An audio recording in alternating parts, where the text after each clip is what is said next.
Friends, hello, welcome to tasty food channel. ఈరోజు మన ఛానల్లో నేను చేయబోతున్న రెసిపీ వచ్చేసి పెసరపప్పు టమాటో కర్రీ. ఇలా ఈ కర్రీని మనం ఎలా టేస్ట్గా ఉండేలా చేసుకోవాలో ఈరోజు చూద్దాం. ముందుగా మనం తగినంత పెసరపప్పును తీసుకొని అందులో కొద్దిగా వాటర్ వేసుకొని దాన్ని వాష్ చేసుకోవాలి. ఇలా వాష్ చేసిన తర్వాత అందులో కొన్ని వాటర్ వేసి దాన్ని నానబెట్టుకోవాలి. దానికోసం పచ్చిమిర్చి, టమాటో, కొత్తిమీర, టమాటాను కట్ చేసి పెట్టుకోవాలి.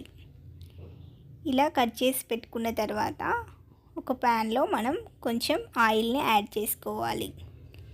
ఇలా ఆయిల్ని యాడ్ చేసి వేడి అయిన తర్వాత అందులో కొద్దిగా జీలకర్రను కూడా యాడ్ చేసుకోవాలి. మనం ముందుగా కట్ చేసి పెట్టుకున్న పచ్చిమిర్చి, ఆనియన్స్, అలాగే కొద్దిగా కొత్తిమీరను కూడా యాడ్ చేసి మంచిగా ఫ్రై చేసుకోవాలి. ఇలా ఆయిల్లో కాసేపు వీటిని ఫ్రై చేస్తూ ఉండాలి. వీటిని మధ్య మధ్యలో కలుపుతూ గోల్డెన్ ఫ్రై కలర్ వచ్చేదాకా వీటిని మనం ఫ్రై చేస్తూ ఉండాలి. ఇలా ఇవి కొంచెం ఫ్రై అయిన తర్వాత ఇందులో మనం కొద్దిగా అల్లంని యాడ్ చేసుకోవాలి. ఇలా అల్లం వెల్లుల్లి పేస్ట్ని యాడ్ చేసి మనం మళ్ళీ దీన్ని కలుపుకోవాలి. దీన్ని మంచిగా కలిపిన తర్వాత గోల్డెన్ ఫ్రై కలర్ వచ్చిన తర్వాత ఇందులో కొద్దిగా పసుపును కూడా యాడ్ చేసుకోవాలి. ఇలా పసుపుని యాడ్ చేసి మళ్ళీ కలుపుకోవాలి. ఇలా వీటిని కాసేపు ఫ్రై చేసిన తర్వాత ఇందులో మనం ముందుగా నానబెట్టుకున్న పెసరపప్పును ఇందులో యాడ్ చేసి మంచిగా కలుపుకోవాలి. ఒకవేళ మనకు టైం లేకపోతే పెసరపప్పును అప్పటికప్పుడు కూడా ఇందులో కడిగి వేసుకోవచ్చు. ఇలా ముందుగా నానబెట్టుకోవడం వల్ల కొంచెం ఫాస్ట్గా ఉడుకుతుంది మనకు. ఇలా పెసరపప్పును కూడా మనం యాడ్ చేసిన తర్వాత దీన్ని మంచిగా కలుపుకోవాలి. ఇలా పెసరపప్పును మనం కాసేపు ఫ్రై చేస్తూ ఉండాలి. ఇలా వాటర్ పోయకుండా కాసేపు ఫ్రై చేయడం వల్ల మనకు పెసరపప్పు అనేది చాలా టేస్టీగా ఉంటుంది. ఇప్పుడు ఈ పెసరపప్పులో మనం ముందుగా కట్ చేసిన టమాటాను కూడా యాడ్ చేసి కాసేపు ఫ్రై చేసుకోవాలి.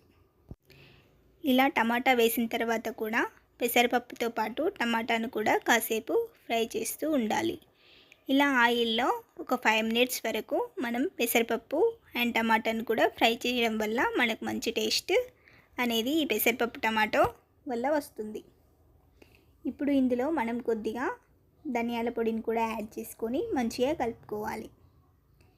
ఇప్పుడు ఇందులో మనము తగినంత వాటర్ని యాడ్ చేసుకొని దీన్ని ఒకసారి మంచిగా కలుపుకోవాలి.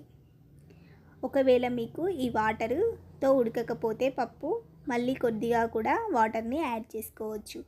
మనం ఉడికిందా లేదా అని చెక్ చేసుకుంటూ వాటర్ని యాడ్ చేసుకోవాలి. ఇలా మనం వాటర్ పోసిన తర్వాత దీనిపై మూతను పెట్టుకోవాలి. ఇలా మూతను పెట్టి మధ్య మధ్యలో చెక్ చేస్తూ పప్పు ఉడికిందో లేదో మనం చూసుకోవాలి. ఒకవేళ ఇందులో వాటర్ అయిపోతే వాటర్ని కూడా యాడ్ చేసుకోవాలి.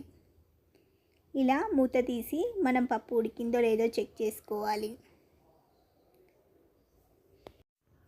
ఇలా పప్పు కొంచెం ఉడికిన తర్వాత ఇందులో కొద్దిగా కారంని కూడా యాడ్ చేసుకోవాలి. ఒకవేళ మనకు ఇది కారం వేయడం మనకు నచ్చకపోతే మనం పచ్చిమిర్చిని కూడా ఎక్కువగా యాడ్ చేసుకొని ఈ కర్రీని ప్రిపేర్ చేసుకోవచ్చు.